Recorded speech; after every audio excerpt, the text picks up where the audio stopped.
I'm Sarah, 30F, a businesswoman who's been going through a tough time lately. A few months ago, I went through a difficult breakup that left me feeling lost and alone.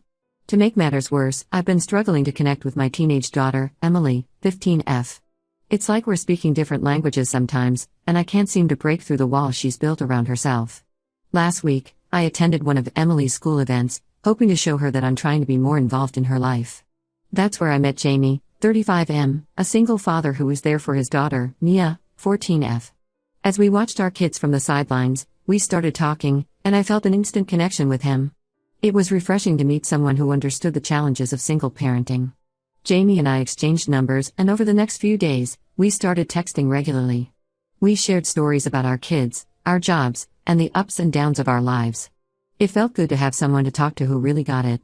After a couple of weeks, Jamie asked me out on a date. I was hesitant at first, worried about how Emily would react, but I decided to give it a chance. We went for coffee, and the conversation flowed so easily. We talked for hours about everything and nothing. It was the first time in a long time that I felt truly seen and understood. As Jamie and I started spending more time together, I noticed Emily becoming more withdrawn and irritable. When I tried to talk to her about it, she lashed out, accusing me of trying to replace her father. I tried to explain that Jamie wasn't a replacement for anyone, but she wouldn't listen. One night, after a particularly heated argument with Emily, I called Jamie in tears. He came over to comfort me, and that's when Emily saw us together for the first time. The look of betrayal on her face broke my heart. She stormed off to her room and refused to come out. Over the next few weeks, I tried to balance my growing relationship with Jamie and my strained relationship with Emily. It was a constant juggling act, and I felt like I was failing at both. Jamie was patient and understanding, always encouraging me to put Emily first. As Jamie and I grew closer, we started talking about introducing our kids to each other. We knew it would be challenging, especially given Emily's reaction to our relationship, but we felt it was important to try. The first meeting was a disaster. Emily was cold and dismissive towards Jamie, and downright hostile towards Mia. Mia, who was usually outgoing and friendly, retreated into herself, clearly hurt by Emily's behavior. Jamie and I exchanged helpless looks, not sure how to navigate this minefield. After that disastrous first meeting, Jamie and I had a long talk about how to move forward. We agreed that we needed to take things slow and give our kids time to adjust. We started having family dinners once a week, hoping that with repeated exposure, the girls would start to warm up to each other. It was a rocky start. Emily continued to be standoffish, while Mia tried her best to be friendly but was often rebuffed. There were many awkward silences and tense moments. But slowly, almost imperceptibly, things started to change. One night, during our weekly dinner, I overheard Emily and Mia talking about a new TV show they both liked. It was a small thing, but it felt like a breakthrough. From there, they started finding more common ground. They both loved art, though Emily preferred painting while Mia was into photography. As the weeks went by, the tension in our blended family dinners started to ease. Emily and Mia weren't best friends, but they were civil to each other, and sometimes even seemed to enjoy each other's company. It was a relief to see them getting along, even if it was just in small ways. But just as things were starting to look up, new challenges arose. Jamie's ex-wife, Rachel, started calling more frequently, always with some emergency or another that required Jamie's attention.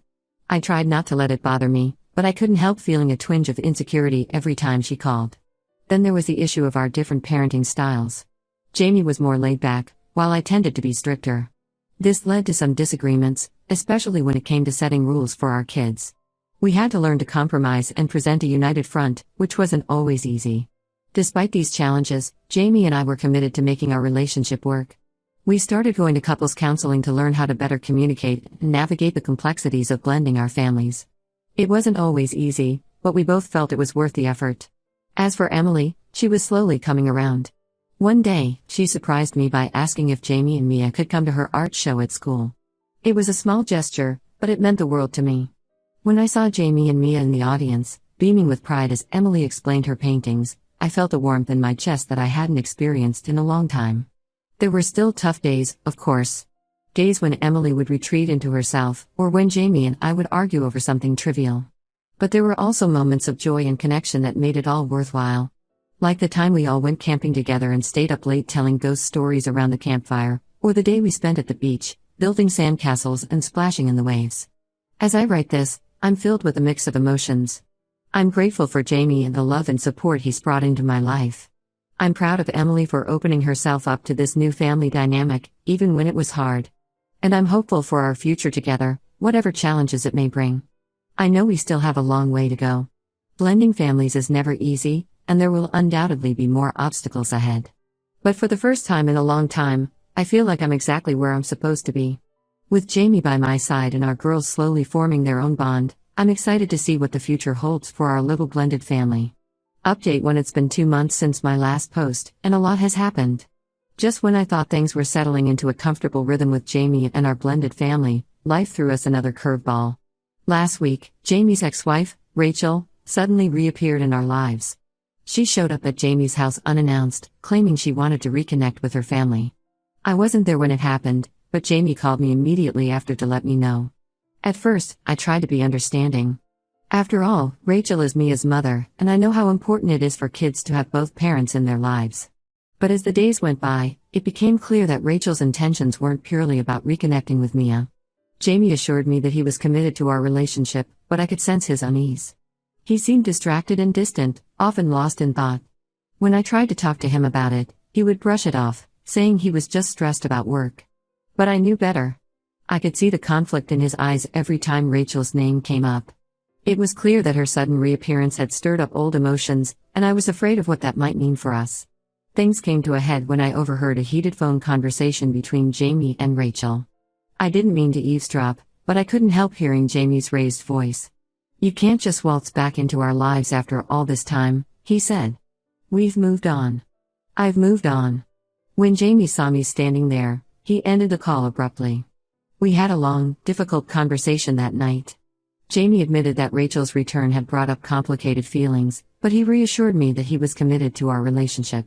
He said he needed time to process everything and figure out how to handle the situation with Mia. I wanted to believe him, but doubt had already taken root in my mind. Was I just a placeholder until Rachel decided to come back? Had Jamie ever really gotten over her? As if the situation with Rachel wasn't complicated enough, I received some news of my own that added another layer of complexity to our already tangled lives. My company offered me a significant promotion, one that would advance my career in ways I had only dreamed of. The catch? It would require relocating to another city. Under normal circumstances, I would have jumped at the opportunity.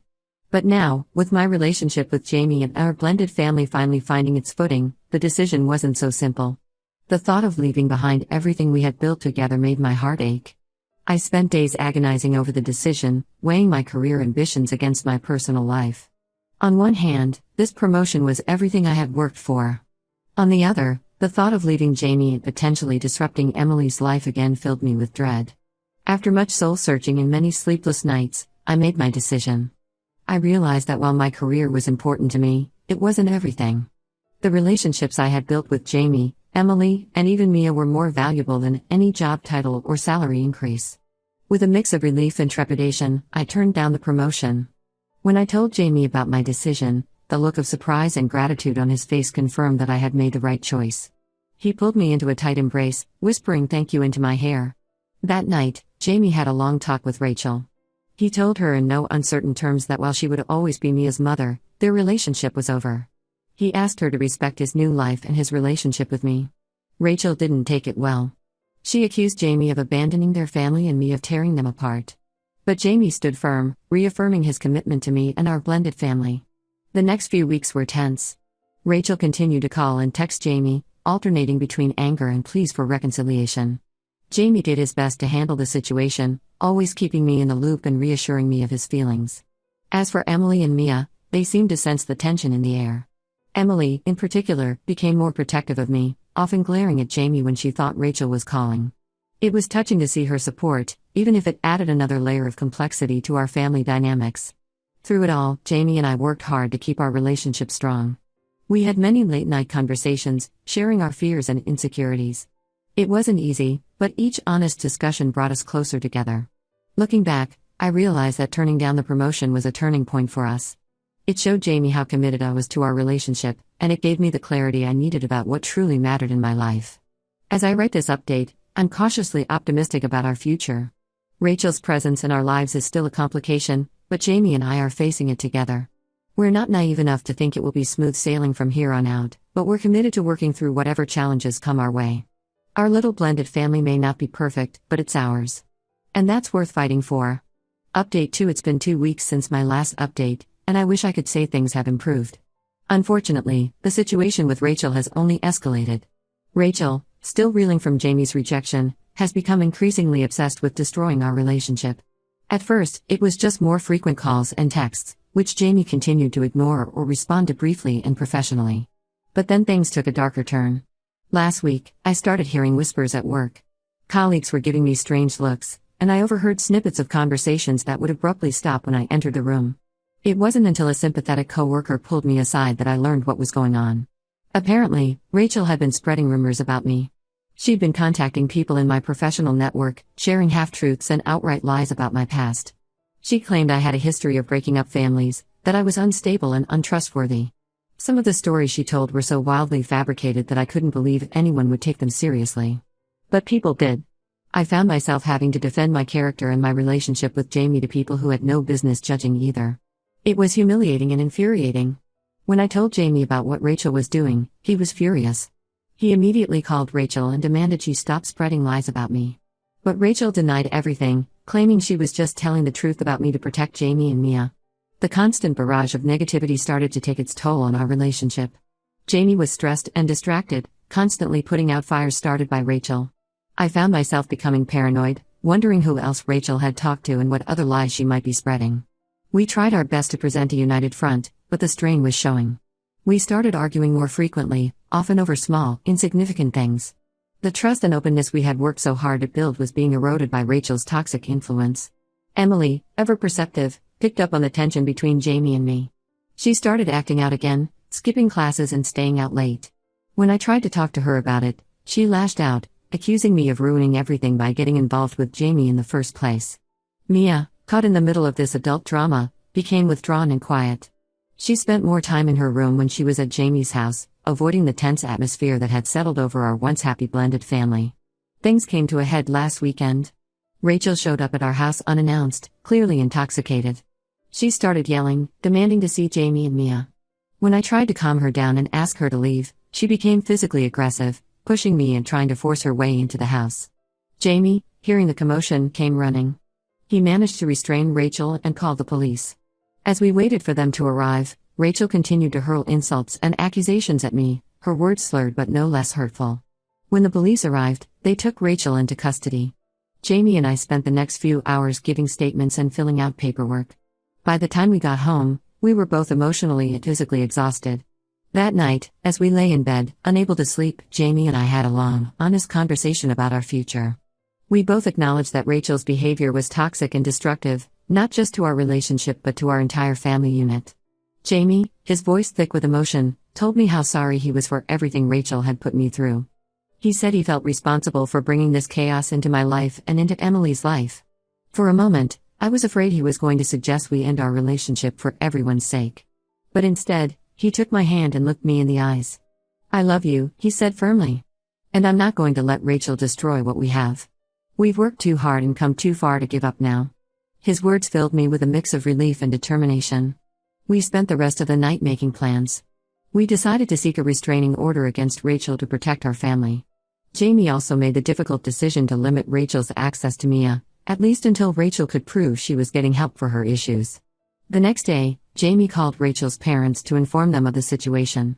They were horrified by their daughter's behavior and promised to intervene. They offered to have Rachel stay with them and seek professional help. As I write this update, I'm feeling a cautious sense of hope. The road ahead won't be easy. We still have to deal with the aftermath of Rachel's rumors and rebuild trust with those around us. Emily and Mia are still struggling to process everything that's happened. But for the first time in weeks, I feel like Jamie and I are truly on the same page. We're facing these challenges together, as a team. And that gives me strength. We know there will be more obstacles ahead. Rachel's issues won't disappear overnight, and the scars left by her actions will take time to heal. But Jamie and I are committed to each other and to our family. We're ready to fight for the life we're building together, no matter what comes our way. Update 3. It's been a year since my last update, and I'm happy to report that things have significantly improved for our blended family. After the incident with Rachel, Jamie and I made a conscious decision to prioritize our relationship and our family's well-being. We sought counseling, both as a couple and as a family, to work through the trauma of Rachel's actions and to strengthen our bonds. The restraining order against Rachel remained in place for several months. During that time, she stayed with her parents and underwent intensive therapy. It was a long and difficult process, but gradually, Rachel began to show signs of improvement. About 6 months ago, Rachel reached out to Jamie through her parents. She apologized for her behavior and expressed a desire to make amends. Jamie was understandably cautious, but after discussing it with me and our therapist, we agreed to allow Rachel limited, supervised visits with Mia. These visits were tense at first, but over time, they became more relaxed. Rachel seemed genuinely committed to rebuilding a healthy relationship with her daughter. She also made a point of apologizing to me in person for the pain and trouble she had caused.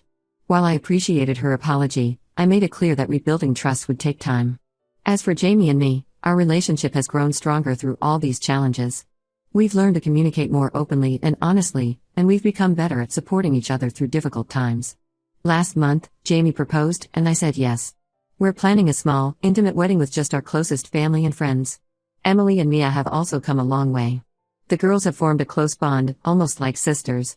They still have their moments of rivalry and disagreement, but overall, they've become each other's biggest supporters.